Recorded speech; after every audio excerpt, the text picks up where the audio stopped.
Welcome back, sleepers. I'm SS Cannon, and here we are once again.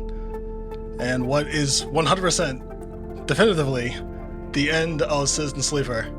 I'm finishing it right here and right now. We've done so much throughout the playthrough, and I've enjoyed playing it for the long haul, and I hope that you've been enjoying it as well. But this is going to be it. I'm, well, besides the Horizon side rail exit strategy that we currently have, setting charter for a new world, for a new civilization essentially. We're helping out with the mercenaries and their mission to help the people in the Greenway. So that is going to be our main focus. We're getting through it, and I'm kind of sad, but also kind of looking forward to what's next after all of this. All right, this is the first kind of like a long series that I've done, and this game does sort of encompass the kind of games and stuff that I enjoy playing, the kind of games that I probably plan on playing kind of in the future. These heavy kind of narrative, story-driven worlds that you can kind of immerse yourself in. And I hope that you're able to find a couple games like this, even if hopefully you started playing it yourself and you played through it and everything, and you're just kind of watching this on the back end. But without further ado, let's route this out. So we've got 3 cycles until the side rail departs. So we're gonna just do everything that we can, I guess, more or less in preparation. Because I'm just assuming, based off of other things, that essentially we'll kind of be reset to before we leave to allow us to go back and do more stuff. Well, let's start. Yeah, I need 2 caps. We got 2 caps.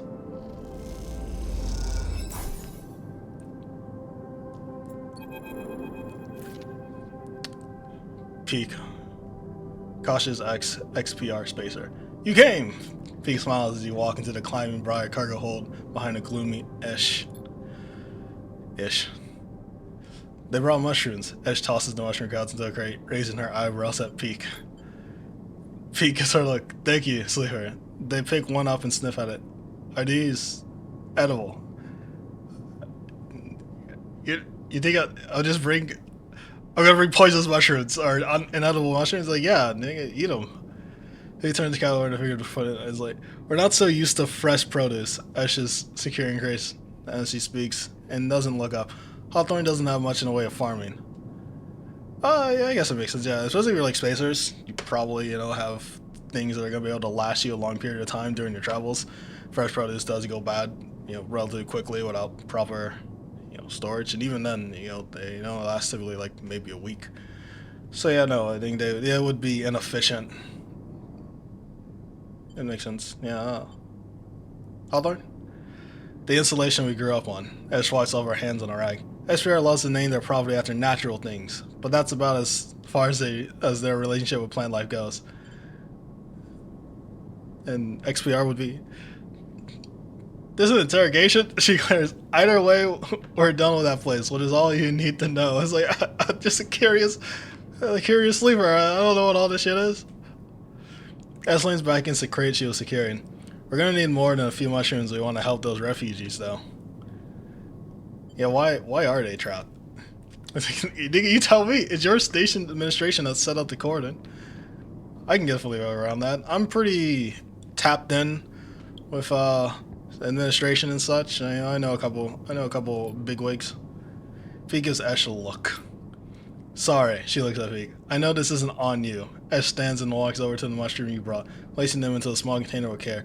The problem isn't just getting supplies, it's getting them through to the ships.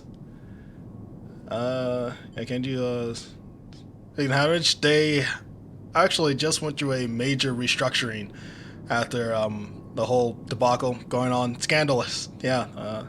So they might be especially looking for good PR. And this will be good for them, right, to rebuild their image. We aren't exactly welcome guests, P explains. If anyone figures out that we came in with the refugee shits, we'll be quarantined as well. Why is there a quarantine? P. Johnson, the eye has a closed-loop life support system, just like any orbital installation. Any unfamiliar illness or significant increased strain on life support could cause a cascading collapse in its systems.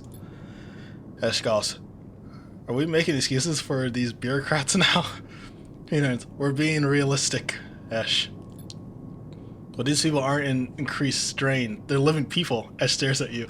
Even calling them refugees is just a way of turning a lot of scared, desperate people into a single monolithic group. Ash slides the container full of mushrooms into one of the cargo holds rack. Look, as much as I'd like to chat, we still got a lot of space to fill in the hold, so if you're gonna help. I think Ash is trying to say we need your help and quickly, Feek says, glancing at her. The refugees behind the cord and they won't be able to hold out indefinitely. We need to get supplies to them in the next 12 cycles, or Ash says for it. Or Havenich will have to bear the responsibility for whatever happens next. 12 cycles? That's a lot of cycles for me. I can get shit done pretty quickly. 12 cycles is none. I can definitely... I've worked with a lot less. Hey man, I'll do what I can. Yeah. Felix nervous at Ash. They were hoping for something more concrete. There's 3 things we still need to secure. Water, food, scrap components for ship repairs. Ash gestures to the storage container around the hold. Water we could find a way to source, or my preference just siphon off from the underground reservoir in the Greenway. Here's out, Ash. For food, things could be tricky. These mushrooms are delicious, I'm sure, but no way we can get enough volume to feed a flotilla. However, I saw an algae stack on the way over. If we can get access. Not more stealing, Ash is like, we hate stealing. It's like, if we can definitely cut a deal with like the Haifa commune. I mean, their whole entire thing is work for non-sea, and if you were technically, I'm sure you could be able to sort of help work there and get food as, you know, payment.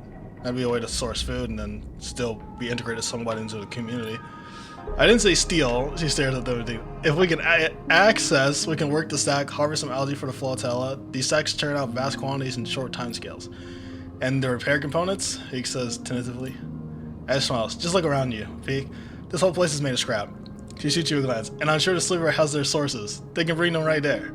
I get scrap by myself. We get everything before time runs out. Perfect. We get most of it, also good. Either way, in 12 cycles, I'm going to take what we have and go. Yeah, but how are you going to get through the cordon? Didn't you say there's a cordon now? Ash shoulders the container. I thought I'd leave that up to you. He's like, oh, he's going to figure it out. Are you serious, Ash? I know we said we would help the flotilla, but at what point? They sounded rough. Take this seriously, Ash. I don't know the first thing about breaching a quarantine cordon. Maybe not, Ash looks at you. But they might. They slipped out from us in our facility, didn't they? Plus, they've been here longer than us. And you're always trying to get me to find help. Well, here it is. She gestures at you. Help. This has become, it's like so much. I thought it was going to be providing like food, water, some basic resources and stuff as they needed. And there's every time we're just like, this will probably be simple. Or just help out a little bit. It's always the most. Big glances between the two of you. I swear to, they sigh. I need to think this one through. Maybe at the cordon in a couple of cycles. Sleeper, maybe we can figure something out. Meanwhile, as Mizuras, you can help me acquire the supplies. Discreetly. She smiles. We have to keep this quiet, keep having it out of the loop. Once they get suspicious, this is all over for all of us. This all suddenly seems a little too real, too dangerous. You only just found your feet on the eye. This is not time for causing trouble. I've actually been on the eye for quite a while. I'm a well-established member of the eye in multiple sectors. I'm well known, well respected. I've done so fucking much, actually. I could probably, I'm kind of that sleeper. I'm part of the eye. Come find us. We'll be out here trying to pull this all together. Ash goes to the back of the hold to start packing on the container. Pete, come help me. Pete glances back at her. Sleeper, look, we didn't choose this either. They lowered their voice. Help us finish this. We set up a base camp on the Broken Spoke. You're welcome to rest there at any of the costs while we work on this. Well, we are in this together. Oh, near the resting spot. Peek! Ash shouts and they walk back to the hold to help with the container. As you leave the climbing briar, you look out at the broken edge of the eye's ring, where Havenich cordon blinks with tiny red lights. What are you getting yourself into? Alright, all you gotta do, a base camp, okay. A new, place to sleep. Okay. The flotilla needs food, water, and components. You might not be able to get all of them, but Esh will take what you can get. Scrap. I need 8 scrap. All the supplies in the world are nothing but a plan to get them in the flotilla. That's Peak's part in this. Alright, so in 3 cycles he'll be good. So I'm guessing there'll be one. Essentially, I get 8 scrap, it'll fill 1. Then it'll be whatever's next, and they'll fill that. So the goal is to try to get all of it. So I need 8 scrap. I currently have 4. And, yeah. Exactly where to get scrap. The Oasis. The place to get scrap, so. Unless I buy scrap. I don't know if that place is open. It's 5. Before I use that, any odd chance, because I do have 925. Oh, there's the other places that they're gonna eventually need. Algae sacks. I'll get +2 for everything. Oh, there's +2, so that's actually pretty good. In the reservoir. Hack the sensors or siphon the water.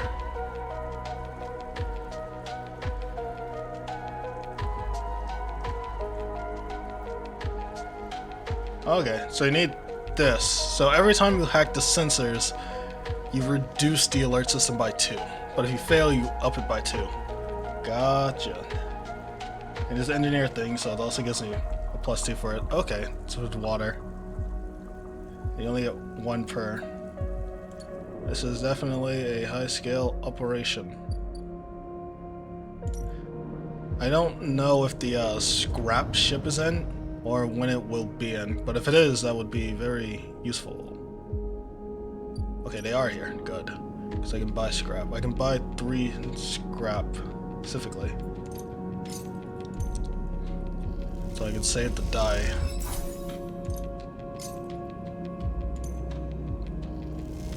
So yeah, this is a... Oh shit! Yeah, ship mine fragment.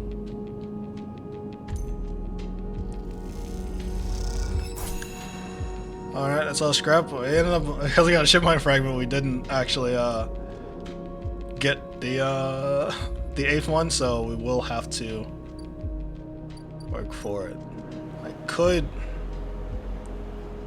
See, there's actually a... What's it called?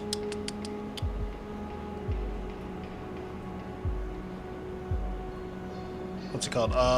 You can steal... There's an achievement for, like, stealing all these, so I'll probably end up doing that just to get the achievement. You know what? Let me go to the market. I'm pretty sure it's not a place I can buy scrap.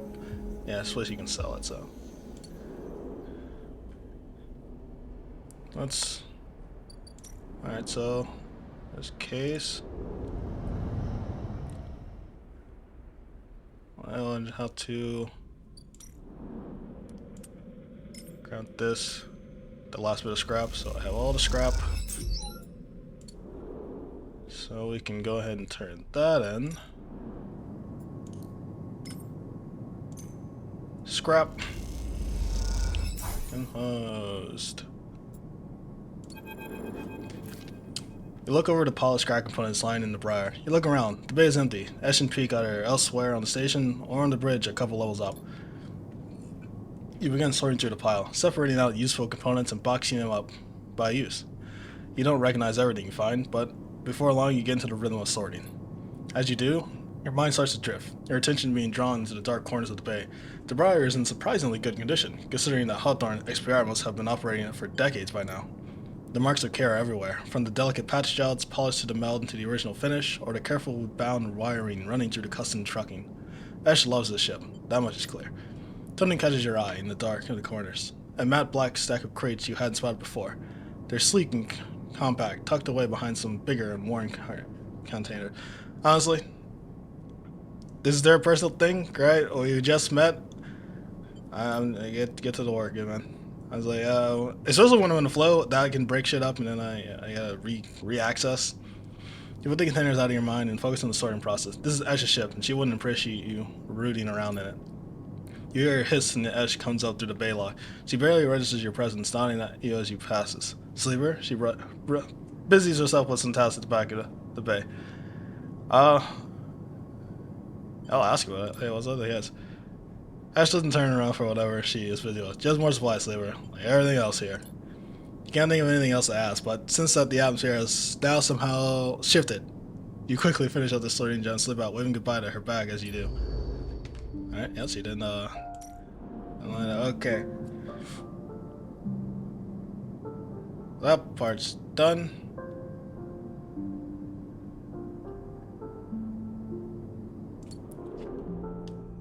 But since that's done, I don't need scrap. I mean, I'll continue to do my scrap with Henson.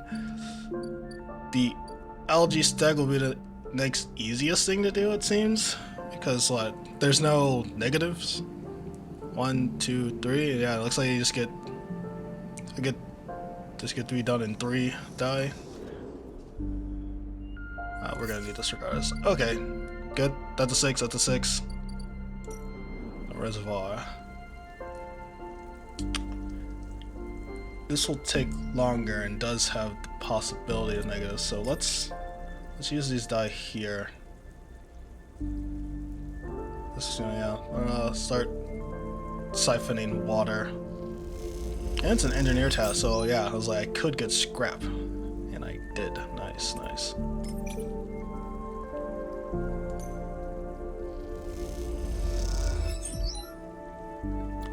I could risk it too.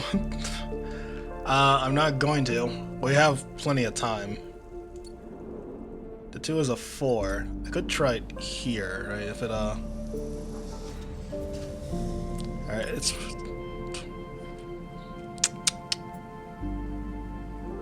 But, I think it's actually... I could just buy some food. Buying food would be better. Yeah, I'm just gonna buy food. I'm gonna farm sacks. I gotta steal.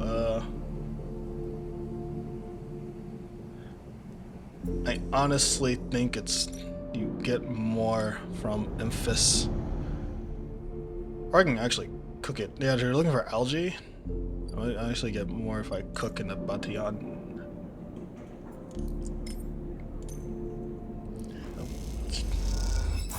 There we go. It's a good amount.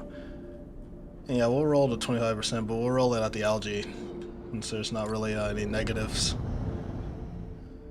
Well, the negatives aren't too bad. Cause I feel like if we fuck up the water siphoning, it'll raise suspicion. Come on, 75% chance. That's kind of funny. We lost energy, but we also gained energy, so yeah, it worked out. Alright.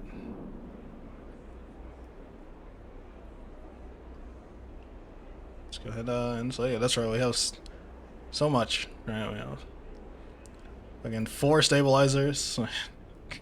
4 stabilizers. And we can fire ourselves scrap down and see.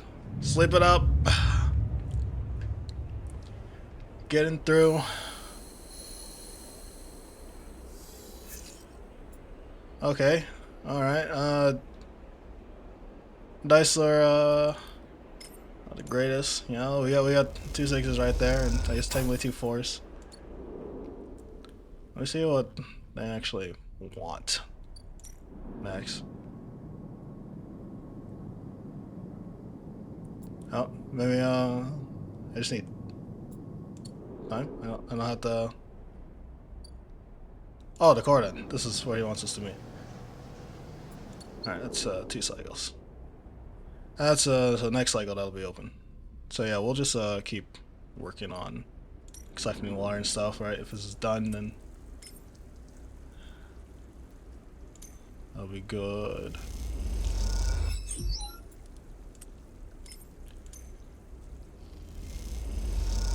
Alright, halfway. 4 is a 6. 3 is a 5, which there's no negative. You know, a 1 is a 1, so fuck no. Leave. I can try here. I think a 3 and a 4 are the same, right? 25? Yeah, the same. So it's like, why not? Yep. Nope. Why not? Because negative every time. Alright, well, I got the stuff. Let's cook up. Relic cows can get my energy back. Let me actually get here to the unit. Feed the cat. Let's end the cycle here since we're here.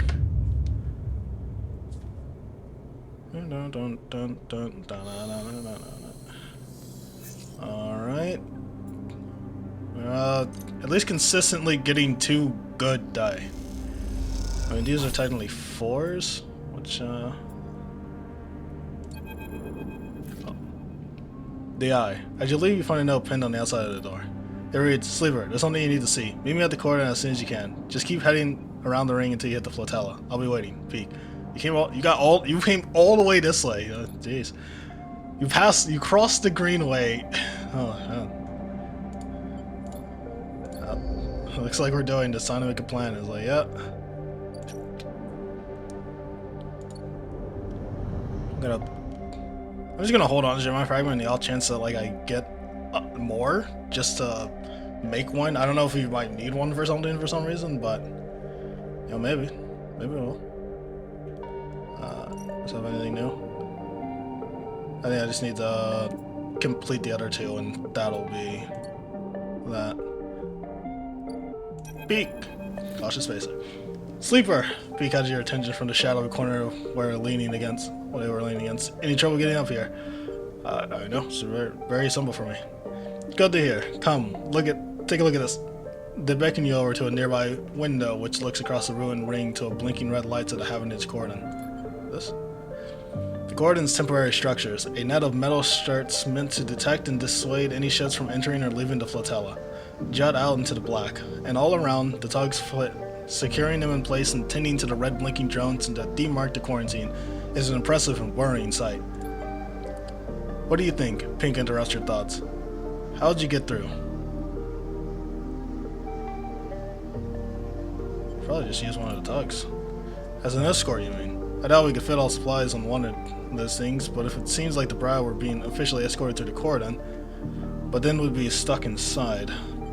He turns away from the window and rubs her forehead. Hess has really wrapped us up in something here, hasn't she? The question is spoken under the breath, and they don't seem to expect an answer. Silence grows. I mean, are there other options? If you got them, I'm happy to hear them. Peek smiles. The way I see it, there are 3 parts to making it through the cordon. The gesture, the window, and the strange structure. Deception, distraction, and speed. We'll need all of them for a clean passage through. Deception means tricking the cordon security and thinking that we're meant to be here. Maybe a tug escort would work. Anything that makes the Briar look official. Distraction, meanwhile, will be all about diverting the attention so that no one looks too hard at what the Briar's doing. If we can create a gap in the cordon scanning and deterrent system, that should keep them busy. Finally, speed will mean making sure that the Briar's ready to roll. Perhaps we can do a little work on the ship and get it ready. I surely wouldn't mind. You lean back in the window. How's that sound? Sounds risky. Well, yeah, there's always going to be risks. That's how this works. You gotta be on board with that. He looks down at the slate. 10 cycles left. They saw incidents. 10 cycles to gather supplies and to prep this plan. It's tight. It's very fucking tight. Peek looks at you. If this goes wrong, just get out, okay? That's for sure. I'll follow Ash anywhere, but you don't need to get dragged down with us. Hey, I actually don't know if I've done... Hey, well, I've done confidence, optimism. So it's like, I can definitely do this. I just gotta do fucking everything. Let's get to it, Peek stretches. I'll tell Ash about the improvements to the Briar and then rest. Let's explore the corridor as best we can and look for openings. I have no idea what guardian angel sent you to us, Sleeper, Peekson, but I'm very glad they did. There's so much fucking shit to do. Breaking quarantine. And that's yeah, okay. So on the core then. Well, I know what the crew interface. The interface will be quicker. I can definitely get that done. It's not a problem. This is +2. This is +1. So 1, 2, 3. It'll take 3 die. All right. Nothing on that end yet for that. Let's see if we can finish out this sort of harder work right here. So we can finish the water. Anyway, this is done. There. We got water. Talking to a service quarter deep below the reservoir, Ash is double checking the seals in the water tanks loaded onto the motorized trolley. Though you're far enough away from any thoroughfares not to worry about being overheard, you both still speak in hushed tones. Yeah, are you gonna get these to the briar? Ash comes back at you. Well, trolley these up to a bay further along and then we'll bring in the briar for a quick and quiet collection. Speaking of quiet, she gives you a look and then looks pointedly down the corridor towards the reservoir before hitting the ignition on the trolley to start it moving. You take the other side of the trolley and walk it up to a wide service corridor with its flickering lights and Solheim's deterrents. Tetris. I don't know. You doubt it gets used by Havenage. At least that's the hope. You glance across at Ash. Her face's massive determination as she guides the trolley along. Maybe some conversation will make this journey go a little easier. Yeah, how'd you impeak me? Ed pauses, a little surprised by your question. She glances back down the tunnel, but in the deserted passage she can hardly keep up the pretense of silence. We grew up together, she answers quickly, and turns away to Charlie. But she can tell you're expecting her to add more. She seems to gather herself for an answer, not wanting to ignore you, but trying instead to get her answer straight in her head. Our outpost, Hawthorne, is not an easy place to grow up. The administrators kept a tight hold on everything. She rolls her eyes, even though they're trapped in the same decaying insulation as everyone else. Peak found it harder than most. She paused again, judging her words. I stepped in to help them out. Silence descends again, but you can feel the wheels turning in Esh's mind as the creaking wheels of the trolley take you along the corridor. Peak isn't the most practical of people.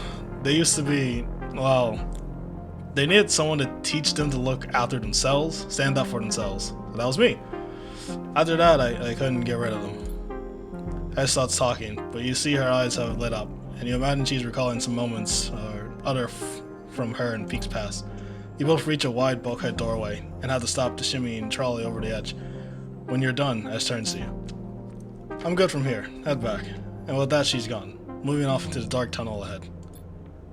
You watch her go and then turn around and walk the distance back to the staircase you entered from, the tunnel humming around you as you do.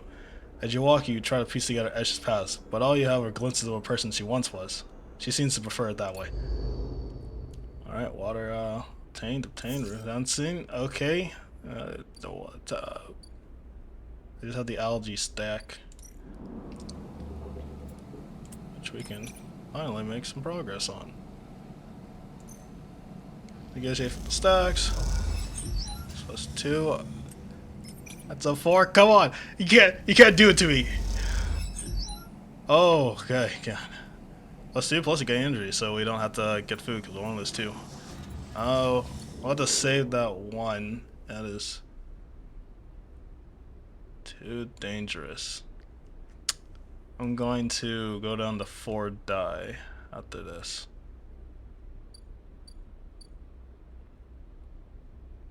Actually, what, a 3 is the same as a 4, actually. It's all the same. Alright. I got more energy too, so I don't have to worry about that. That would've been nice. Yeah. So we're gonna end up going down to 4 die, but that is okay. I spent some time to grab some scrap.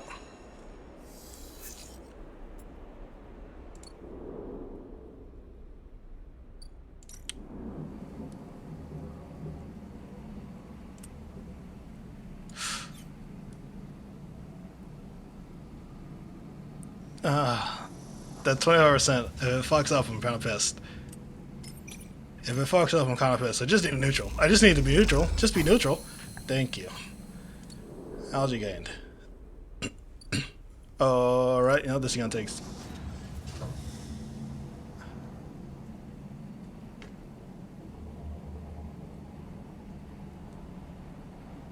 Flood needs a lot of food to last out the quarantine, and Ash will settle for nothing less than a full holds worth. So you can... Okay. Cycle clock. So every time you go in it, it's gonna take 3 cycles. At least. Alright, before I focus on that, let's focus on other... Alright, so yeah, this is just gathering the algae at this point. Let's work on the core then.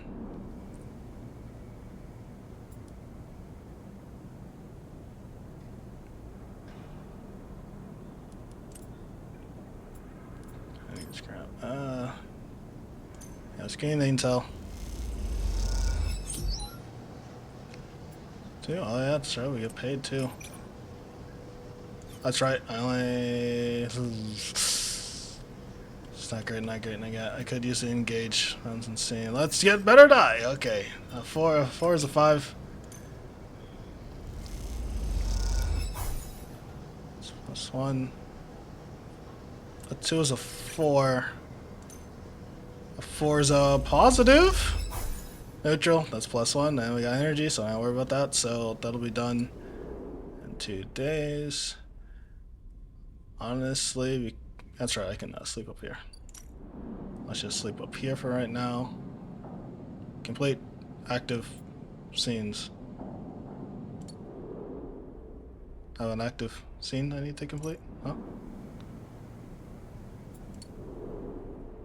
What active scene? What are they talking about? I can't go to sleep because of... Oh! This side rail is ready for departure. I see. Okay.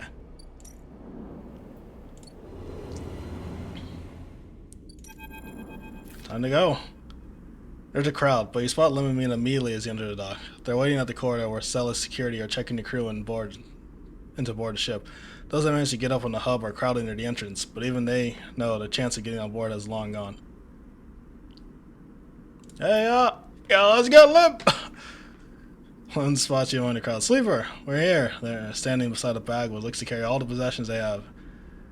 It is small enough to be carried in one hand. So, yeah, I mean, Mina's vibrating with excitement. She seems strangely at home in microgravity, but then you remember that she has spent her whole life in space. I still think robot is definitely a slur or something. Right? You hand over the Celis ID film to Lem, keeping your own. It turns it back and forth in the light. Where'd your friend even get this picture? Looks like my old Conway idea. You look at a shimmering younger Lem stares out of the film, harder and clean cut.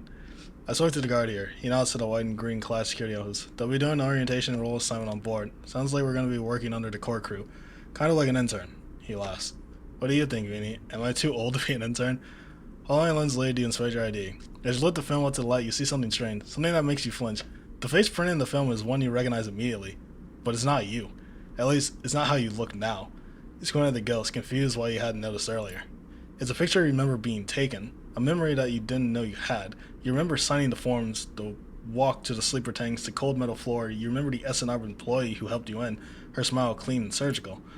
You freeze in place, thinking of the you that still sleeps somewhere in SNR facility. That won't wake until you're recovered and disposed of. And now you're leaving. Will they ever wake up? Sleeper? Let me know else. These guys want us aboard. You stared at him without thinking, then noticed the guard gesturing for both of you to come forward. You all kick out the float over to him, steadying yourself to the guardrail. You hang back, letting Lim present his ID film first. The guard slides it across the white machine, much like the one Caster printed them from. You effectively rub the puncture mark on your hand. Even though there's no trace of it now, it seems to be your destiny to be someone else's tool. Lim and Mina are waved through. The guard smiled at her excited face. Lim turns back to check if you are coming. The guard beckons you closer. Part of the deal with Caster was to go and be eyes and ears of this new civilization that Celis are putting together. And honestly, I don't mind leaving. I don't mind leaving. Like, it's one of those things where I've done so much here on the eye. I've helped so many people that I don't mind going somewhere to start new. My only issue is, I mean, I can fix myself with scrap now, so keeping myself maintained actually wouldn't be much of an issue. But yeah, part of the I also just don't want Caster to pull back on them because I don't go. Right? So they shake off your doubts and hand over your ID film. The guard barely looks at it as they pass it through the scanner and wave you through. A new life built from old things. You okay? Let me ask. As you catch up with him, you're so slow, robot. Mina teases, grabbing at you with small hands. Yep, just making sure. Liv nods, and you realize how much harder it must have been for him to cross the threshold. Mina struggles in his arms, trying to get to you, and Liv relents, struggling with both the back and his daughter. Mina tumbles through microgravity and grabs onto your clothes for purchase, pulling herself into your arms. You all proceed up to the walkway and enter to the docking bridge, yawning wide and above you. Are we family? Robot? And I asked as you move. I mean, I guess family isn't, most people probably don't have the same blood that I have. They don't bleed the same bleed. They don't bleed the same blood I have. So no, but yeah, no, we're sure, yeah, I guess we are.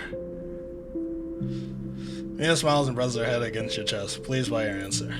You keep moving up into the docking bridge, then along that thin, glass-walled connector, all the time Mina clutching onto you. The lack of gravity means you can't feel her weight, only the grip of her small hands on your clothes.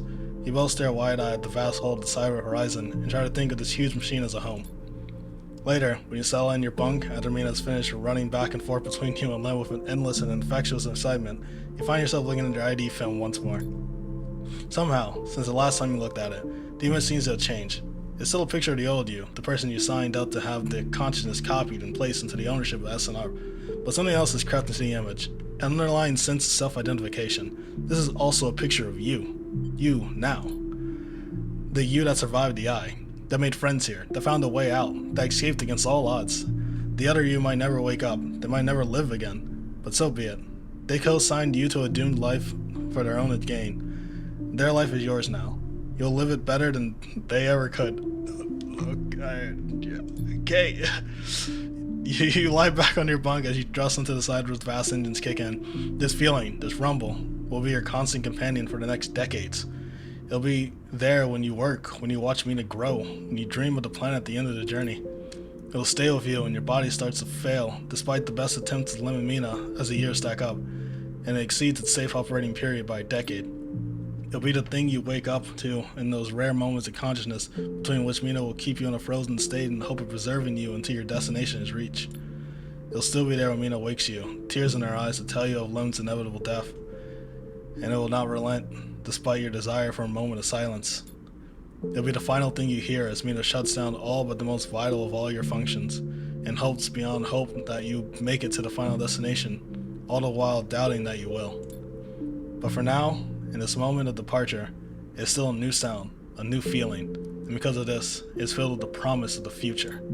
And so you settle back onto your bunk and close your eyes, and in moments you are sleeping a perfect, dreamless sleep, the most peaceful that you can ever remember. Oh, man, yeah. And it's... Okay, we've seen this enough. I know, yeah, that's it. But yes. And then we go back. 61 cycles in. Jeez, man. Are you gonna start me at the beginning of the day, or is it just gonna start me at the end where I did the thing? Either way, it's gotta like disappear, right? Because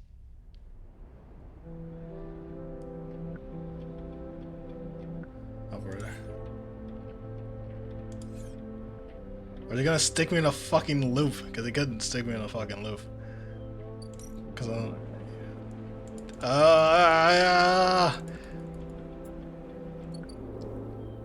Okay, it stuck me in a loop. Now that I've seen that, I'm going to assume, like the other one, we've read all this. We've done those. I don't want to read this ending because I feel like it's going to be sad because they're going to realize I'm not coming. I was going to do that.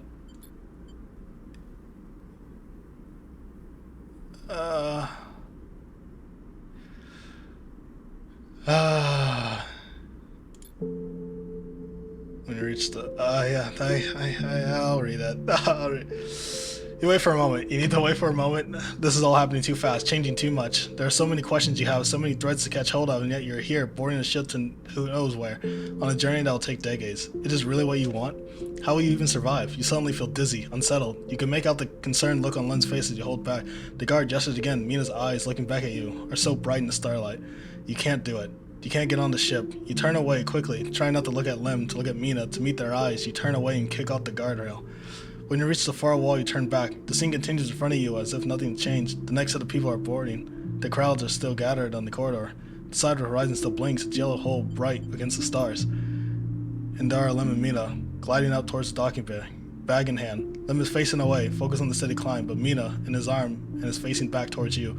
You watch her face, confused, sullen, but twinkling with a growing excitement as Lem carries her forward. As you watch Mina, you think about your future, about the future you might choose. You know one thing for certain, that future is on the eye. You no longer have your enthusiasm for being carried forward by the dreams of others, for grand futures that unfold like angelic wings across the horizon. The future is being made now, on the spinning ring, among its people and its systems. You're sure of that. But as you watch Mina disappear into the entrance of the side rail horizon, and much later, when you watch the ship pull away, you feel a sense of longing. A longing to be carried, not by the system that spins the sun or the corporation that runs the colonies, but by love, towards an uncertain future, just as Mina was. That, you think, is the future you wish to make here on Erlen I. Okay, we're crossing our fingers.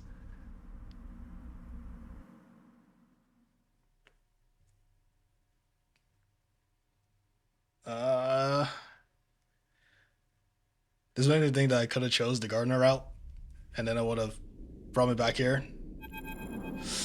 Yeah, Caster, you understand. Yeah, a strange choice. Caster stands beside you at the rail, watching the pinpricks of light on the side of the horizon drives disappear. But perhaps not unexpected. You turn to look at Caster, is beaming at you with an unsettling warmth. It's like,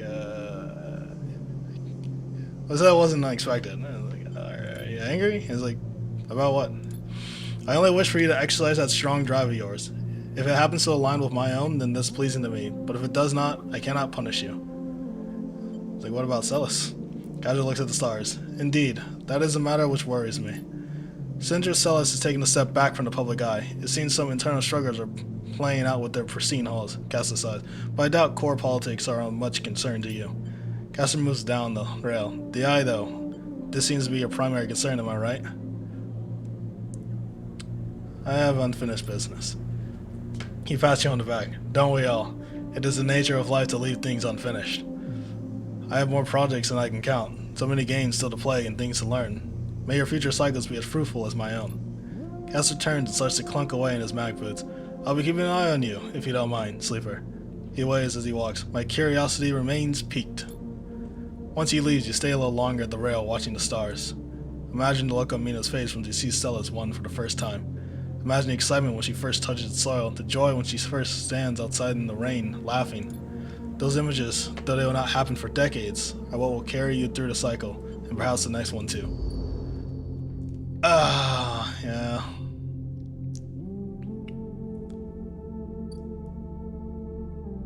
All this sadness. But no, we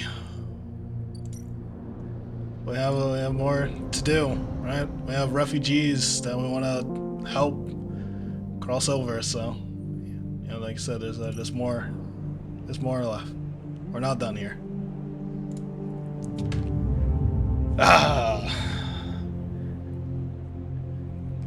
This is gonna be so sad. Oh, we have great die. Just great die.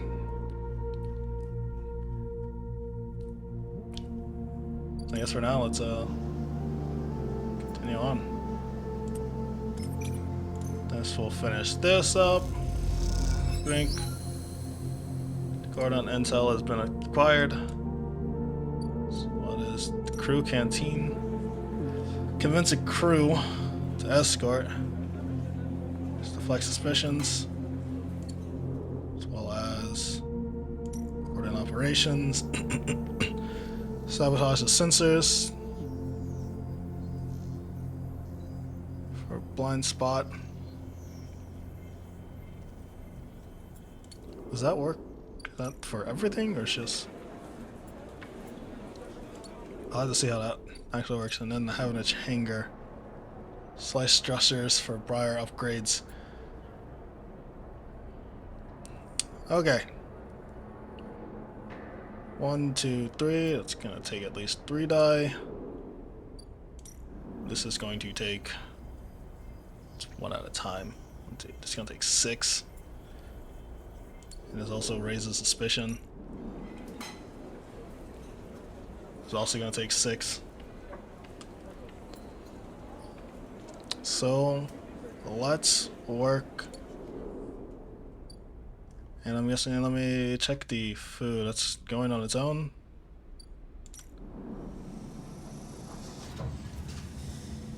Yeah. Accelerate the growth, because I'm guessing she wants all of these.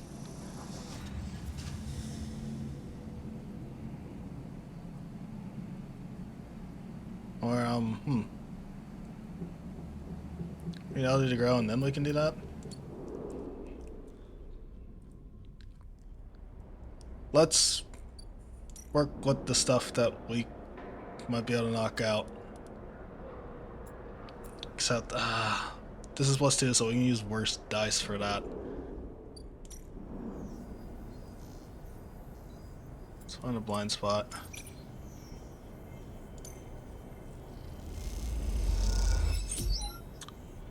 Okay, good. It is one of those things where, we should be fine. We should be fine. That 2 became a 1, and that 1 is not going to be useful. Alright, because all of these are at least risque. So we will use that 1 to sunbathe. Try to get at least a neutral option. There we go.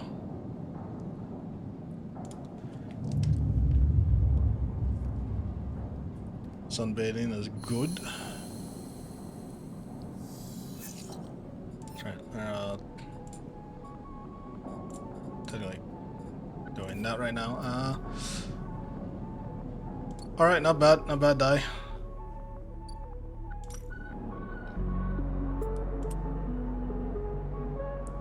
Because this is an engineer thing, probably end up using it there because it's yeah, this is only +1. It's a 50-50, right? But the engineer thing will be better for it. But if I had 3 good die, it would. Let's go for it. It's 50-50. We can't get a negative outcome, so it's good. Oh, okay, neutral gives you 1 nonsense. See, I understand. I see that now. Is that against all odds or not?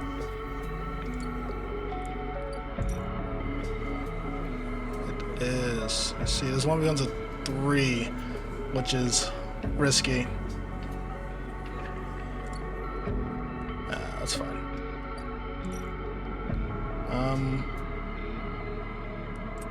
Let's place it here. See if we can get another neutral. We did not, so we need to get some food. I don't have enough to make food. What I'll do is I will just buy some from the farm stack. That will be good. So it's better to go up there, but sleep it out. Couple Z's in. I think I need to harvest algae.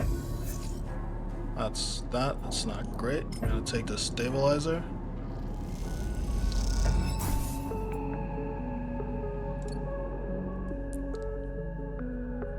Alright, food. Honestly, all these are not good. Do I reroll the whole thing? I'll reroll the whole thing. Alright, these are much better.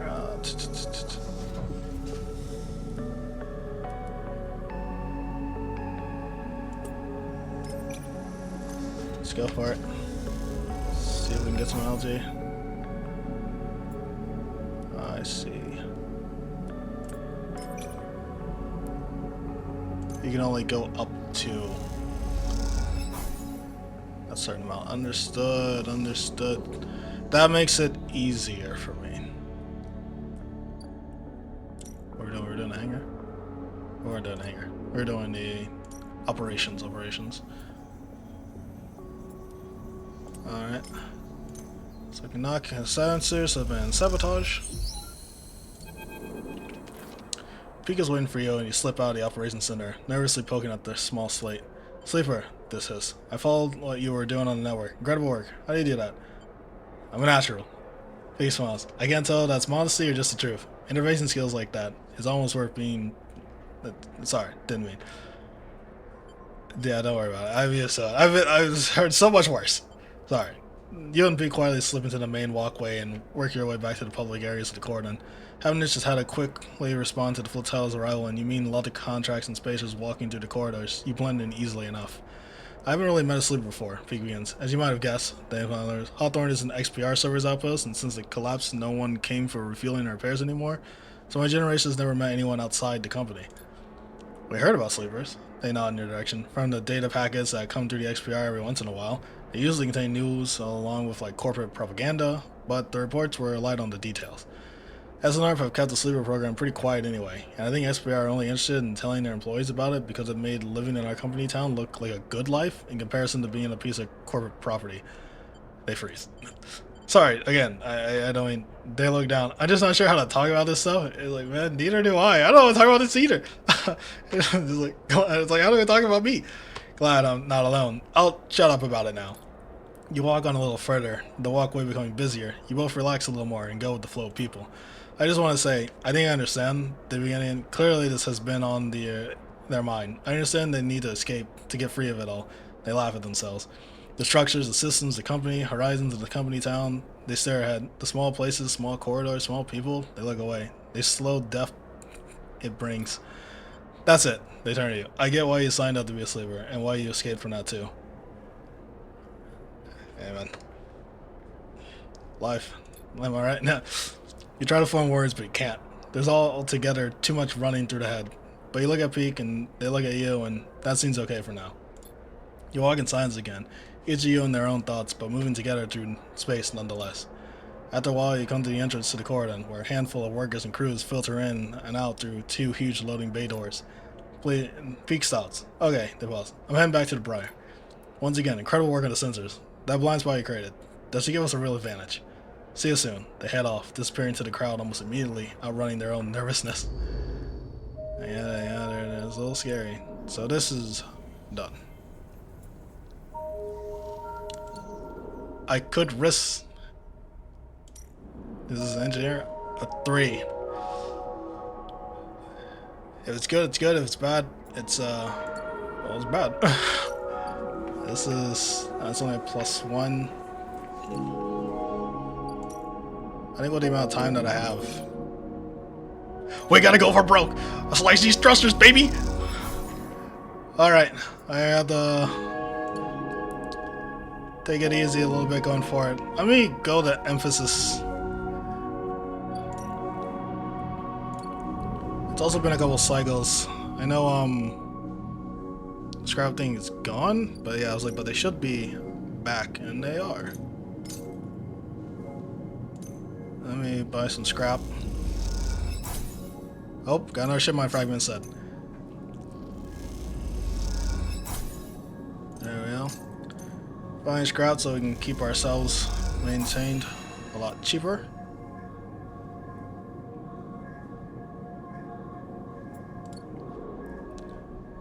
don't have there, so we'll go to emphasis stall.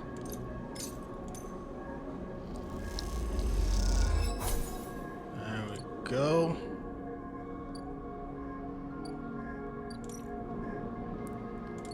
To the greenway. What's up? Just to put something on. We have 2 upgrade points. So we got for this. That's one thing. We'll nap it up over here. Let's take care of my cat. I guess it's not my cat, it's a stray cat. Someone's gotta be feeding it. That cat's just hadn't seen me in a while, you know? Okay, nah, the dice don't want me to succeed, it would seem. Oh, this is, what am I doing? Wire stuff? Yeah, let's do wire stuff. Nice structures. I should, because it is neutral, it's gonna, I should reduce suspicion.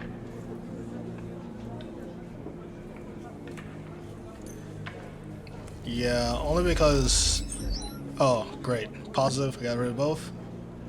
Yeah, I was like, yeah, I should definitely reduce. Oh, okay, great. Okay, those are great die. That's a great die. Yeah, I was like, I should definitely reduce suspicion.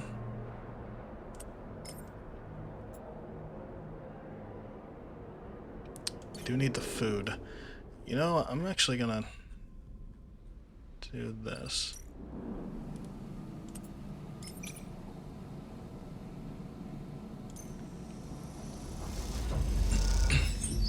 There's 2 there. That'll be another 2. We currently can't get in because it's got a risk. Now I only need 2. I have that 2. The 2 can be a 4. The 4 is risky, but I can risk it. How we are less than half.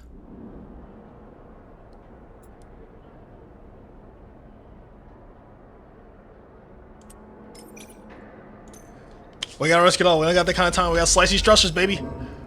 Oh, my condition went down, and we got nonsense. Okay, I sliced a little too close to home, and I just hurt myself in the process. We should be able to make it. We should be able to finish out the food right here, and then we can focus on the corridor. Okay, good. Yeah, we can.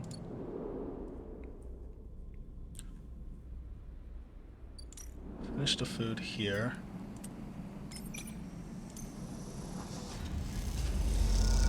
That's the food. You're leaning against the metal crates you just loaded up with algae, packed and dried into the bright green pucks. Ash hops into the beside you, flexing her aching back. Oh, I hope the refugees like algae. Ash grins at you, as if he just interrupted her train of thought. It's a look you have become familiar with. It doesn't matter either way. This is what we got, she sighs, rolling the back of her neck. In these past cycles working in the algae stack with Ash, you had little insight into her mind. She rarely seems happy to start a conversation, but is always eager to end one.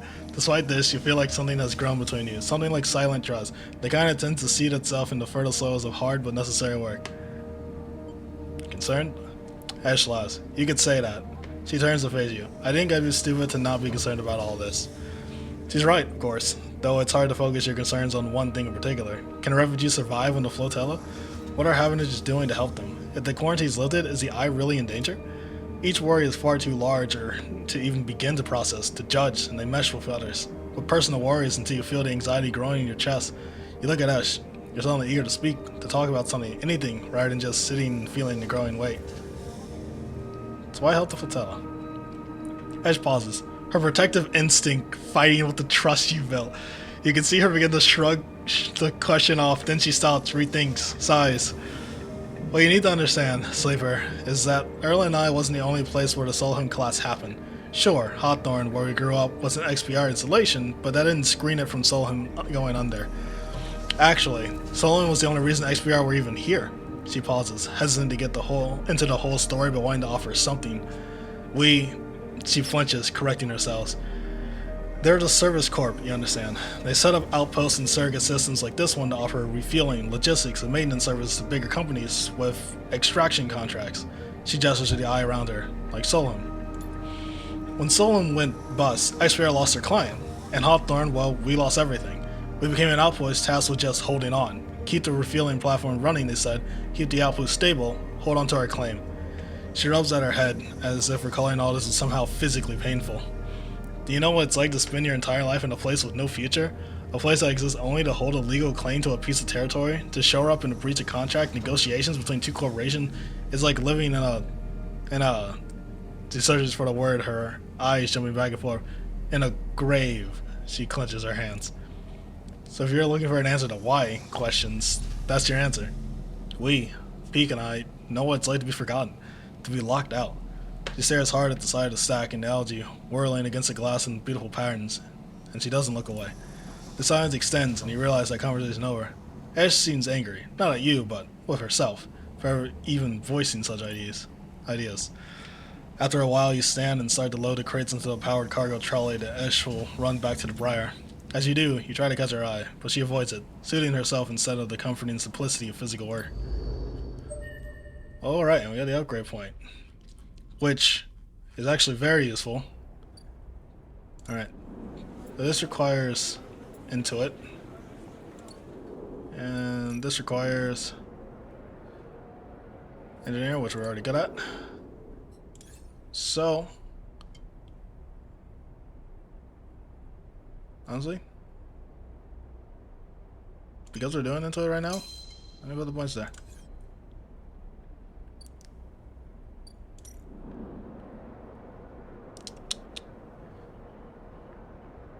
These are one at a time.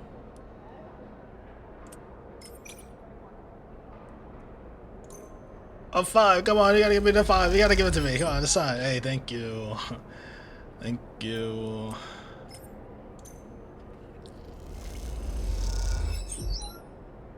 Just rotate. Okay, a 6. At least that's not bad. And we got scrap. So we just need one more. A 2 is a 4. Oh, neutral will get us there. A neutral will get us there. Neutral will get us there. Positive though. Okay, a neutral got us there. So we only have 2, so we just have the one part left. Pete grins as you pile the iron dresser sets into the motorized trolley in the derelict loading bay. I borrowed this from the Esh. I barely know how it works. They seem giddy at the idea of stealing the ship parts from Havenage. I thought you worked for XPR. I did, but not as a repair tech. They help you heave the dresser into position. My specialty was computer systems. I mostly worked on keeping the protocols I ran for refueling platforms from totally decaying due to lack of use. There's a load of platforms in orbit of the moon the Hawthorne is on, and Cinder itself. Ash and I ended up having to head out to them regularly to work on them. It's like, yeah, it sounds like hard work. Are you kidding? That was the best job at Hawthorne. You get assigned to a ship, you get to leave the colony for a bit, so much better than outpost maintenance or canteen work. The only reason we got assigned it was that Ash's mother is the administrator of Hawthorne, and Ash managed to get my name on the list too. P looks for the trolley ignition. Ash is always saving me. Oh, nepotism. Yeah, nepotism. Sometimes you gotta use the hands that you've been dealt with. You gotta use every card in the deck. They find the switch and hit it, and the trolley starts whining. Peak looks at the thrusters. Ash will install these. The Briar is her baby, really. Peak looks towards the bay exit. Truth be told, I was surprised she could bring herself to take it from her mother. Losing the ship has to have hurt the colony. Yeah, what's her mom like? Is her mom just like her? Tough. You have to be to keep control of a service outpost with no services to provide. Peak looks away. It's a tough place overall, Hawthorne. And Ash's mom, she likes it that way. Peak shovels the trolley out of the bay into the corridor. They'll manage without the Briar. No choice. Peak smiles. And I have to admit, I'd love to have seen her face when she saw we had gone. Peak pauses. Don't tell Ash that. Ash will... They walk on quietly, lost in the memories of Hawthorne. Okay, I think it managed to retch. Peak brushes their hair out of their face. You've done more than enough this cycle. Good, I'm tired this cycle. Peak looks over the dresser. Once these are fitted, the Briar will handle better than ever. You might even get a thank you from Ash. Peak laughs. They head off into the corridor, and the trolley whining the high-pitched whine. See you soon. Alright, only thing left is the crew portion. We're gonna have essentially 4 cycles to finish it up. We should be able to manage, right? Because yeah, this is the only thing left. We should. I need food. Or yep, almost close one.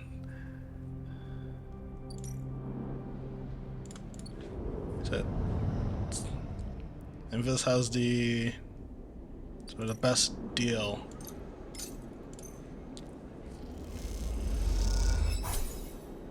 Plus 3 for 12, because I think the other one is like 3 for 13, so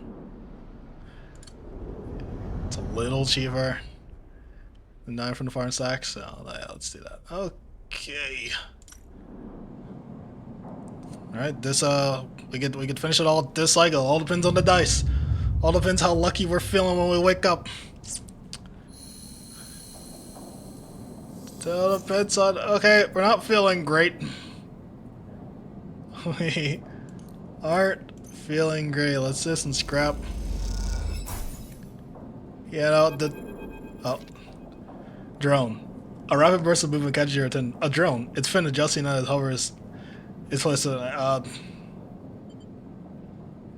hi. The drone shifts a little but does not respond. The drone buzzes closer to the voice gargling. Sleeper, come to the corridor. We need to speak. And who am I speaking with? The drone clicks and whirls. Yeah, it's a recording. Understood. Yeah. Yeah, I get it. Yeah, so yeah, it delivered a message. You're starting to disappear and hoping for some insight that escapes you to the corridor. And then good. I was in there anyway.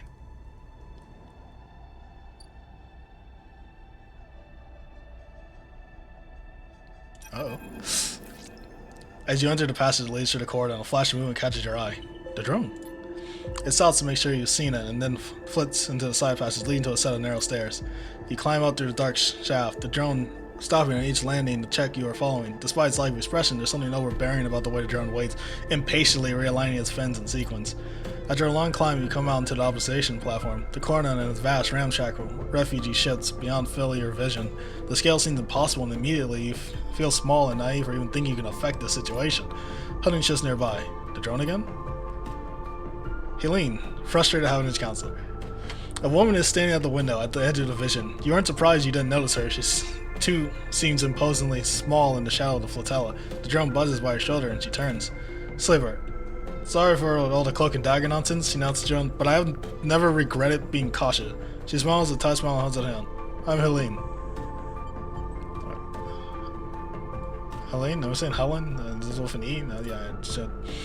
The tight smile holds, but the drone keeps its single eye fixed on you. Look, she glances around and says, let's be straight. We with each other. I know about your plans, and she cuts. I understand your motives. You look at her in her overalls, the yellow mark is the HA sigil. You've been on the eye long enough to recognize how it is from the museum. We did a whole Havenage storyline, which was very long and very in-depth. Yeah, I better recognize Havenage. One of our best friends is Havenage. Yes, I mean, I expect that's obvious. The Tyson, I hope you won't hold that against me. She glances around and says, the entire situation, I'm not here to defend it. No one's happy about this. I mean, okay, got it. Yeah. She about Sleeper, tell me something. What does Havenage mean to you? It's definitely not hard at hers. I know that man, and that man is not him. I'd say it's right now, especially after the debacle.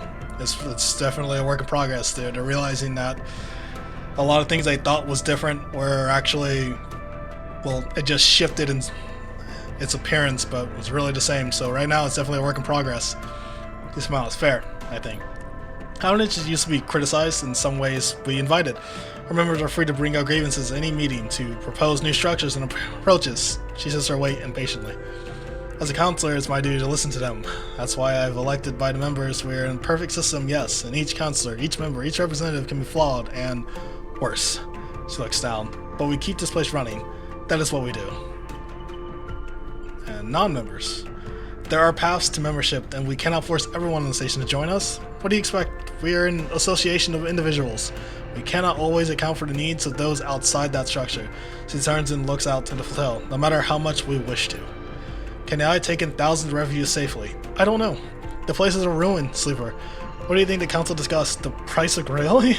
We make plans to keep the place spinning, to keep life support working, to ensure... Helen's slate chirps and a grim look passes across her face as he sees a notification. She looks tired, the screen light casting her rigid expression in a pale glow. Sleeper, I didn't bring you here to explain how Havenage works. I came to talk about your plan to cross the corridor, breach the quarantine, and supply the flotilla. She looks at you. And how do you know? She glances at the drone. I make it my job to know what happens here. I know you think you're helping the flotilla, but you cannot do this. Right now, halfway along the rim, on a countless series of debates are being held. These debates are to evaluate the potential harm that could be caused if the refugees of the hotel are left to enter the station. These debates are in standstill. Helena walks to the window. Too many in the Havenage Council think of the flotilla as a threat. After recent events, the hardline group has emerged, protective, selfish. They seek only to benefit the members, and their mind on the flotilla is a danger to the life of the Eye. If you're caught crossing the corridor and breaching the quarantine, it will only strengthen the Hardline Council's case. Criminals who stole a ship from the XPR are undermining the security of the station. She shakes her head. It's exactly what they want. The refugees need supplies. It's like they do, and that's exactly what I want to give them. But unless the quarantine is lifted through a fair process, they will never get them. She sighs deeply. And those XPR spacers you're running with, Sleeper, do you know anything about them? I mean... technically I do. I know more about them than I know about you. She looks at you pleading. Let's change that, Sleeper. She's gonna give you her whole story. Why do you think the refugees flotilla came here now? Something is happening in the system. Something is pushing people out of the colonies and outposts that have survived since Solon's collapse. We need to be ready for whatever is coming, ready to protect the Eye. I know the Eye means something to you. I know that there's a reason you're still here. Help me protect it. Elena fixes you with a strong look. Persuade the spacers that this is the wrong move and that they'll get caught and the flotilla will be locked down. The Havenage will be delivered into those with the worst instincts. Forget the suicide supply run with people you barely know. Help me fight for the Eye. You know, why don't you just stop them? You can. If I expose the plan, it's the same as if it goes ahead and they are caught. Everywhere I look at the Eye looks compromised. The quarantine justified. The hardliners get their scapegoat. Don't offer out that excuse the hardliners need to lock the flotilla out altogether, to persuade the members that they're a safest pair of hands. She looks at you imploringly. Please. You look back at her and the flotilla behind and sense a desperation in her plea. The notification breaks silence. Shit. She rapidly scrolls through the flight pages of data. Sleeper, I need to go. She looks torn. Think about this, please. Talk to the spacers, help them see reason, and she quickly leaves the observation deck before you have time to respond. You stay for a moment, watching the lights of the tugs of the flotilla and wonder what this feels like to be one of those ships, so close to your destination yet so far from it. And then you think of the Havenage Council chamber across the Eye, where the right of these people are being defined safety is being debated. You shiver, and you too are gone, back to the stairwell with the cold dark below. So, I either try to talk to them, and we'll find our way out, you know, to try to wait, because yeah, there's a risk. I did sort of think about it a little bit, the idea that if they do it, it might work for some, but then the rest of the refugees get locked out and they lock down, so like no refugees are allowed to come ever again, which would be terrible.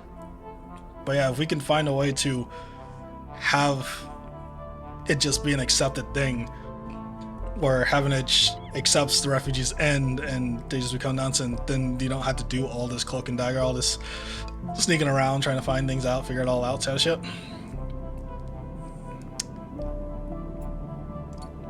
It would be much better.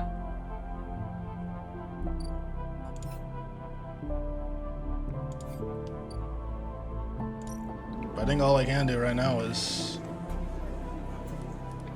work on it.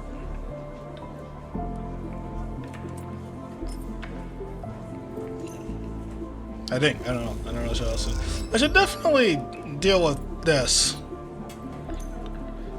Two suspicions is bad.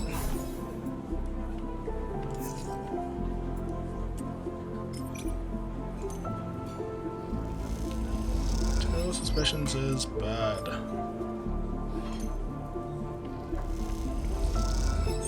Well, it's halfway. I still have 3. probably be fine.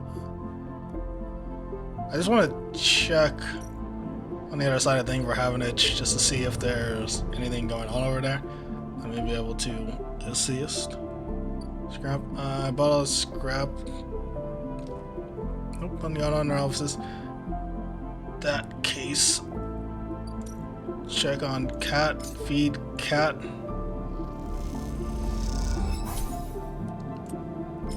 Sunbathe. Try to get some a little bit of energy. That one is fine. You know, it's better than 0. That, you know, what are we talking about?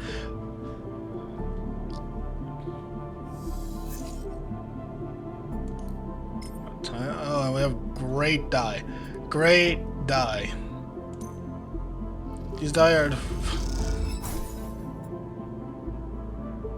feed cat. This is absolutely fantastic dye. Oh. Sleeper, Beacon's waiting for you when you leave, but they look different, pale, drawn out. You need to come up to the briar now. They don't mean that. Okay? We'll be waiting. Beacon walks away. Don't take long. And with that, he disappears into the corridor, leaving you anxious and confused.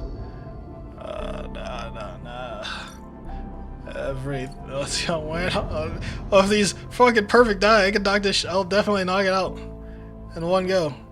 Peek. As you walk into the climbing briar, carnivorous bay now filled with crates and containers, Ash is waiting for you. In front of her, a slice open with inside scattered across the top of a heavy-duty container. Oh, Helena's drone. You freeze. Come in quick. Peek nudges you in the bay, like you know. We have to start being careful. You move closer to the container, your eyes on the drone splayed out in pieces. Some parts of it hooked up to the slate. Peek picks up and begins tapping away at it. Ash looks up from the section. We caught it buzzing around here nearby, heading for the ship. She leans over to the HA sigil on it. It's a Havenage spy. We think we got it before it sent data back, but we can't be sure. Peek looks at you nervously. Have you noticed anything watching you? Any drone like this? Anyone following you? It's like, let's be transparent before they find out by looking in. Yeah, I know this drone. Following you. I've met its owner. I'm not gonna lie about meeting Helena. Because that drone was there the whole time. That drone probably has the meeting recorded right then and there. And I need to tell him what's going on. It's like, explain. I'll tell him true.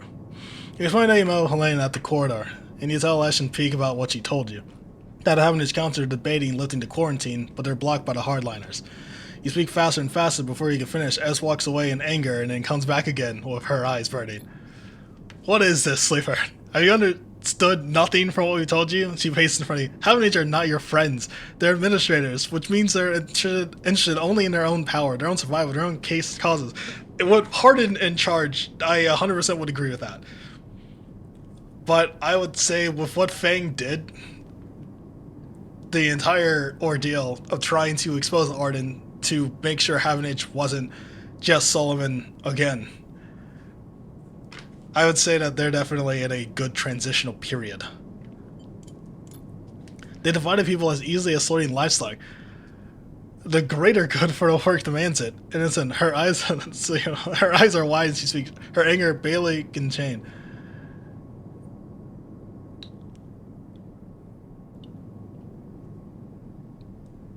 I don't. A part of me just wants to say she does want to help, but I don't know that 100%. You know, she says she wants to help. She wants to not have refugees be locked out permanently, because I guess if this happens, there's a good chance they get locked out permanently. I don't know. I didn't really have much of a choice here. Peek cousin, listen to them, please, Ash. They're with us. Peek glances between you and two. What was the sleeper supposed to do? They were ambushed by the Helena. She seems like she wants to help. And here's another. I'm a pretty great judgment of character. I've been on the eye for a long time, and I can very much tell who is trying to screw me over and who's trying to help. And with these die, I think I can really accomplish anything. I'm feeling pretty immortal today. I'm just probably going to be a little pissed when I say this, but I think she's trying to help.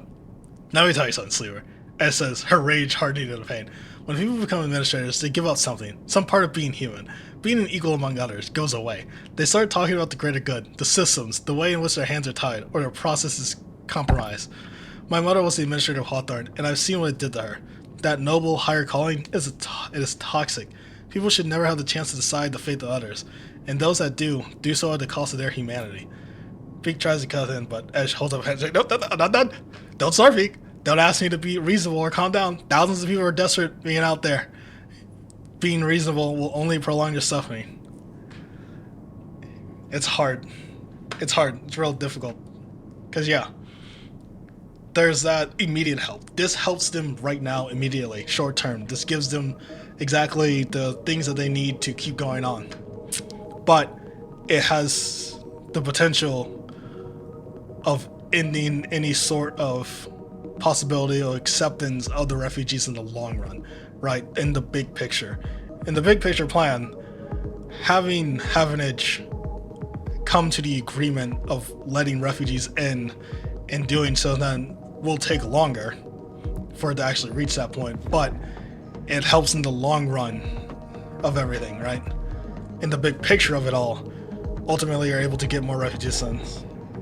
Right? It's sort of similar in my mind to like investing in something that will help you essentially nonsense. Something that's gonna help you, it's gonna cost like more money right now, but in the long run you're gonna end up saving more money than you actually nonsense. That's gonna pay for itself, which would happen if we let having it sort of play it out. I think they can help. Esmer, I know this. You're risking the entire supply run just by being here. She walks away and says, I go next cycle. We don't need you anymore. Get out. Sleeper, you like, you out there and stand this person away, Ash. I know. He looks up. I don't know, Sleeper. I just don't know what to do. He lands around the bed of Briar. The whole thing is closing in on you. And the question is, where do you want to be when it collapses? You look at Peak. Peak, what do you think, Sleeper? He's like, should we do this thing or not? And he's like, to be honest, dude, I don't fucking know. I am sharing the information that has been given on to me. I truly do believe that Havenage can reach an agreement to let refugees in. I think they can because I know, like I said, they kind of need the good PR right now with the whole Harden incident. I know that since Harden's gone, they're a lot better. The people that are supposed to actually be advocating change and improvement of the eye actually have a chance to do so and aren't being kind of sidelined or quieted by Harden and his infrastructure that he's had in place. So I do believe that I don't think it's gonna be any cycle soon, but I do believe that they will ultimately reach an agreement to allow refugees in.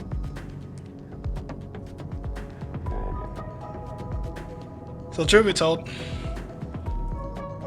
I don't think you should. He's like, I was already gonna say that. To be honest with you, Sleeper, I'm not sure how we got here. I mean, I know what we did, but it's like the universe shifted under us. One moment we were escaping Hawthorne, and now we're here, and I have no idea what's coming. They look at us, but do you see her? She knows how we got here. She's driving this thing forward, and she saved my life. So the answer is no. I'm gonna need you to stand back and get out of our way, because wherever she goes, yeah, that's where I follow. He's like, I understand, hey. Then help us, Sleeper. Finish this. We're so close. Here's what I can do. I can finish it. The part that I have in it. And ultimately, it's your choice of whether or not you want to cross over. We can prepare everything and have it all there, but it's ultimately going to be your choice, which with Ash, you're definitely going to cross over to take it. And if you do so, repercussions be repercussions, right? I've come this far, and I will lead you to make the ultimate choice on your own. Onward we go.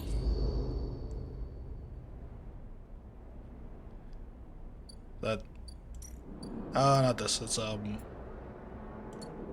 I can knock this out right here. It's just the crew.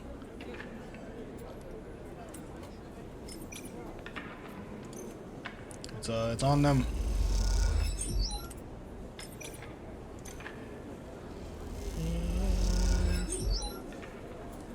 Oh, it's 55 days. This is guaranteed +1, so So it's on them. You make Peak leaning in the corner of the canteen in a typical unassuming way.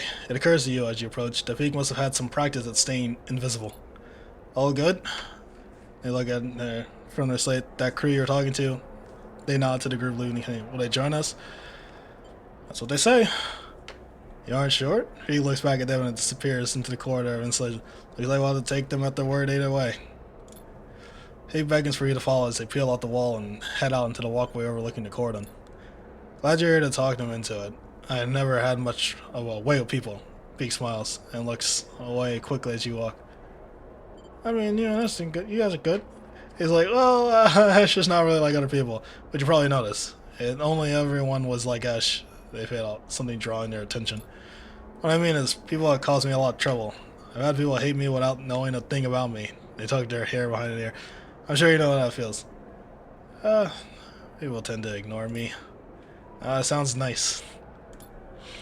Peak leads you around the corner, heading back to the main coordinate axis. I appreciate you coming in and helping us out on this, Sleeper. I'm talking to the crew and, well, you know. Maybe after this insane plan is done, we can talk properly. And maybe looking ahead and you realize that they're nowhere.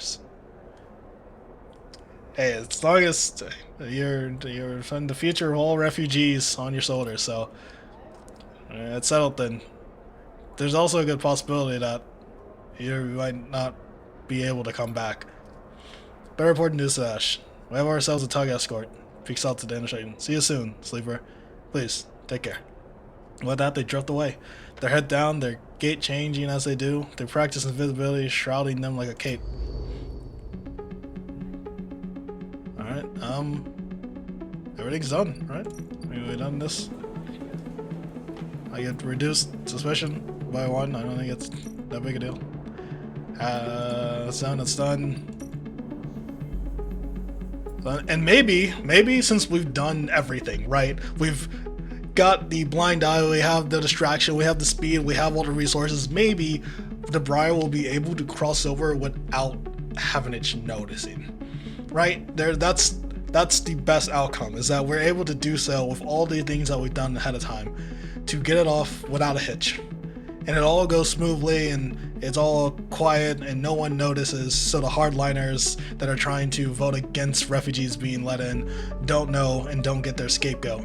And in turn, we help them, and hopefully in time, the refugees are accepted. Hopefully that's what happens. Because we've done everything we can. Who knows if it will, but we can hope that it does. And I'm gonna get some scrap, so that I can fix myself up without worry.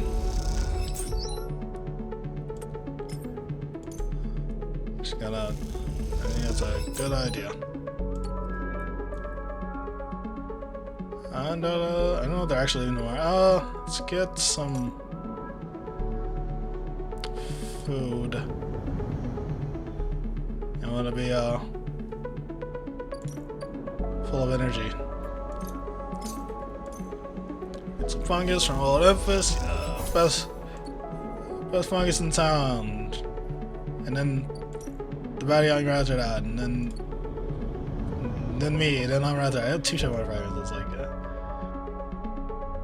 but let's cycle.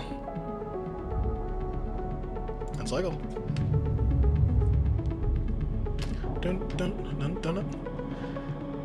They said they're set up to go through with if they need to. They want to. Let's repair. Sure, that's taken care of. Not bad die at all. Oh, they're not. Okay, so they are just gonna wait. So next cycle, they're out of there. Whether or not the run is, and for my own just peace of mind, I just want the suspicion to be 0. Because maybe that'll help. Maybe if there's 0 suspicion, it'll help. You know, maybe that factor will get played in. You know what I mean? While I'm here, so got some scrap.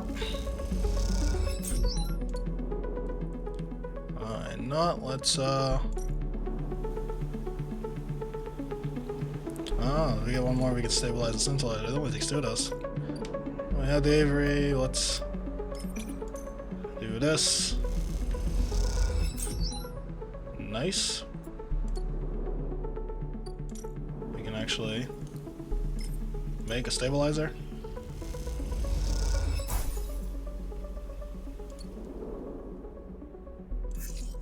Alright, even better.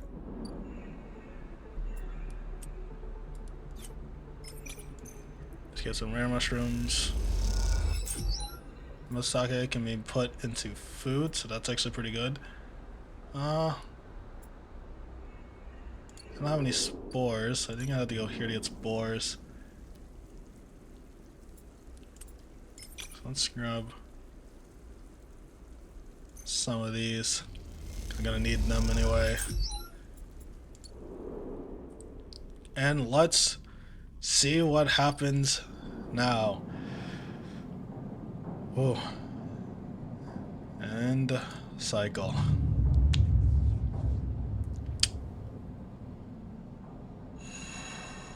This is it. The run is now. Scrap it up. We have it. We have a good set of dice. Very good set of dice. No energy though. She's gone. Sleeper. Peek is breathless and shaken. She started to run without us.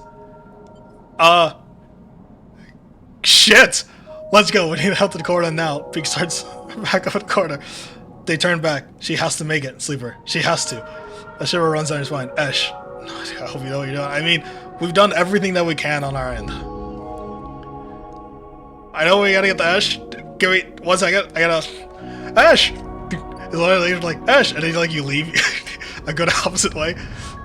Surely. Hey, Emvis, can I get a fungus real quick? Yeah, man. Hey, that's what. So I just have like a full range of Ash. Go back, cross the whole corridor.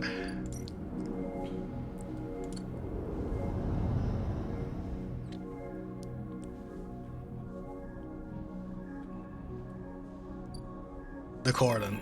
Hazardous quarantine. You arrive, frantic and anxious at the cordon. Peek is nowhere to be seen. Then you hear footsteps, hammering on the metal stairwell. Helene's drone led you through before, the one that leads you up the observation deck.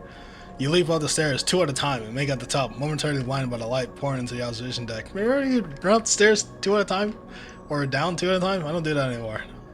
I mean... Sleeper. Peek emerged from the light. I know she's trying to protect me, but...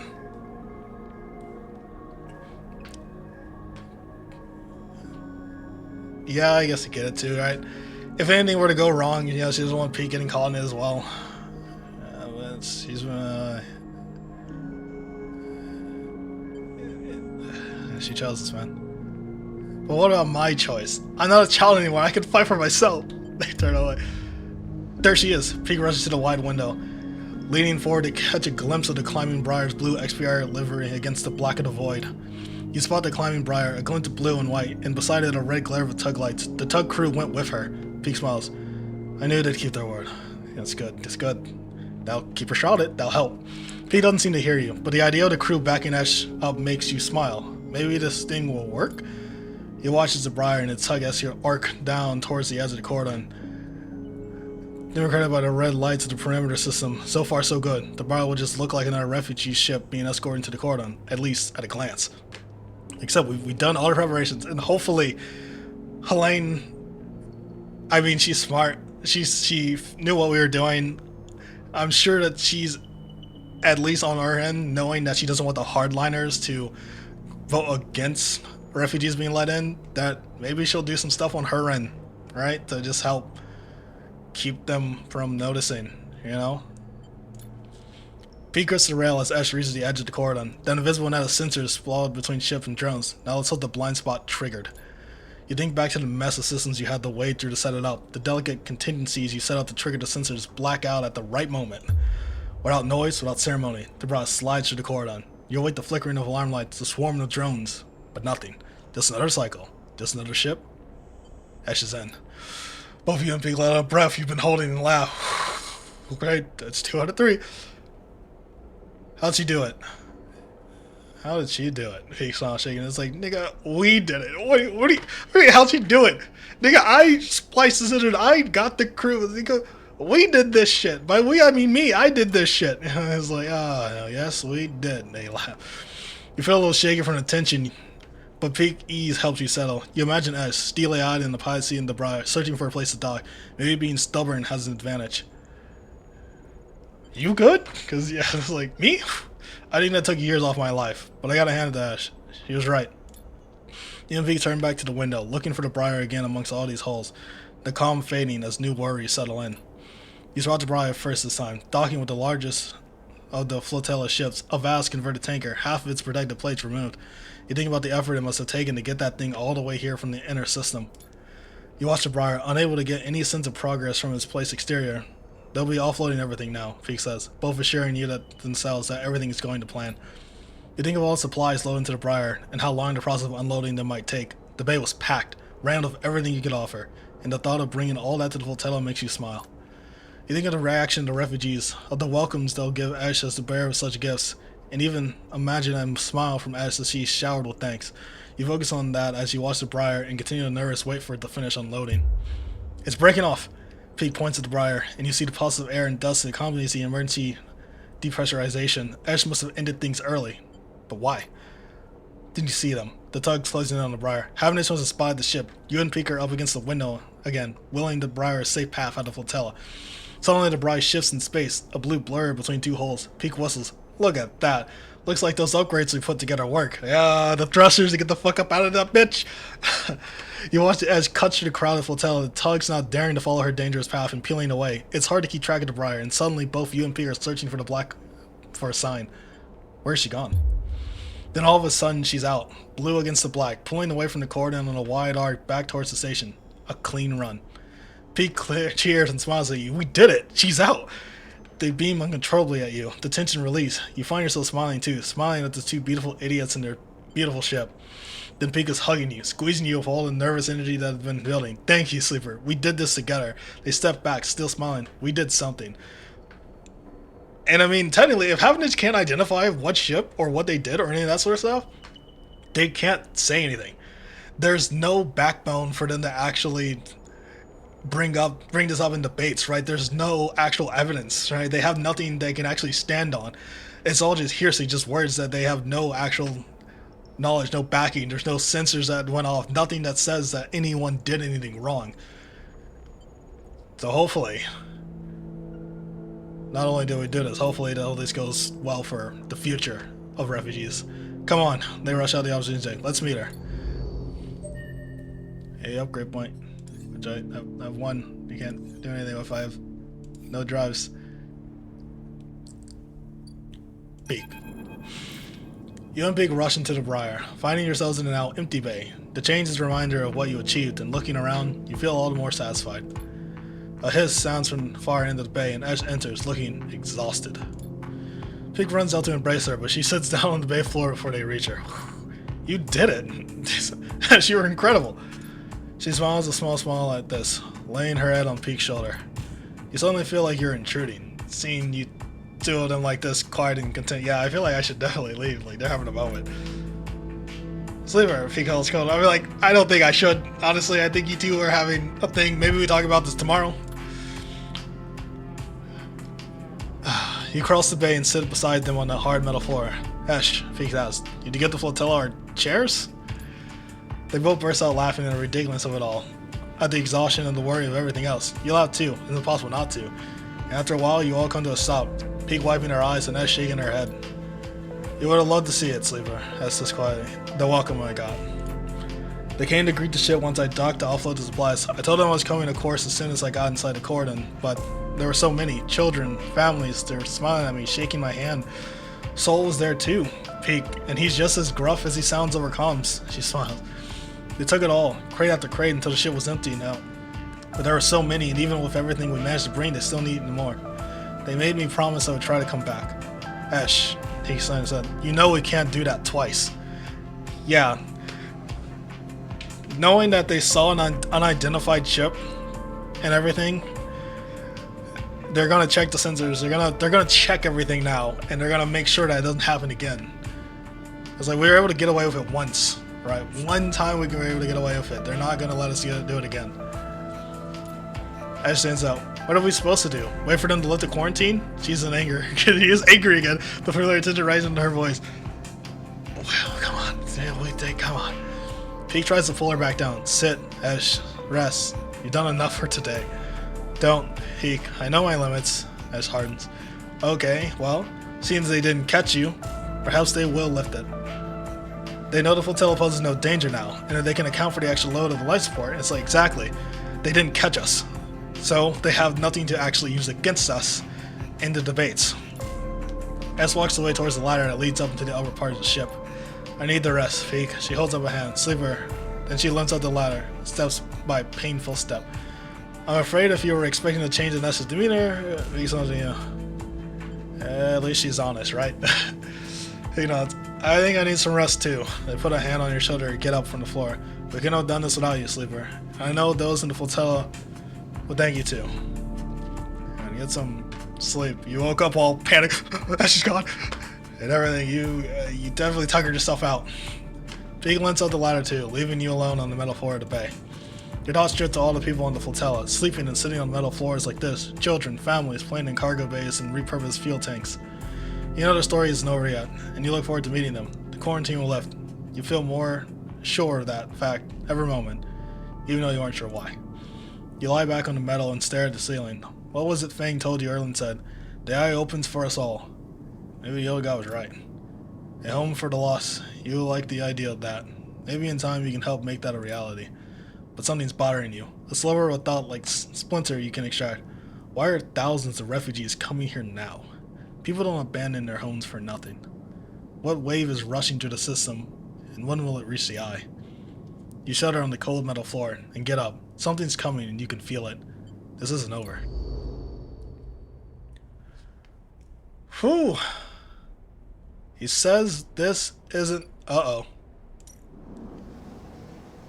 Episode Flux. The first part of Flotilla's story is complete. Refugee begins and the cycle below is filled. Good luck. But we're done.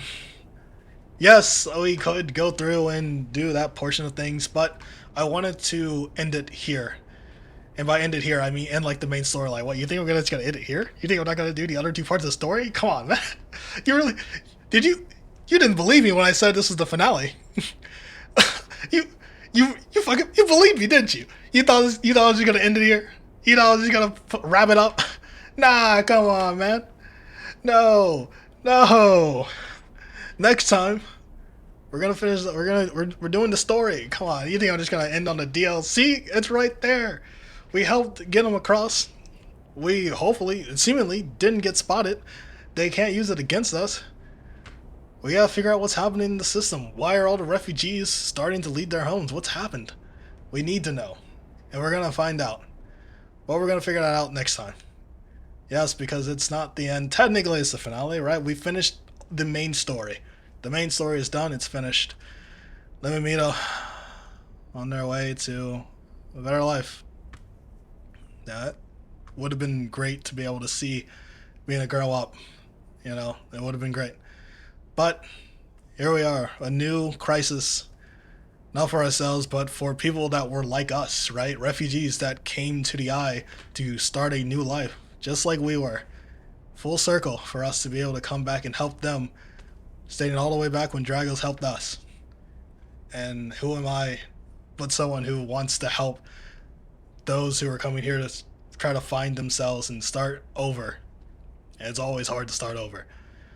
But we will get to that next time. We will try to probably just run through the remainder of things, or we'll break it up. Who knows? We'll see when it happens. But I'm SS Cannon.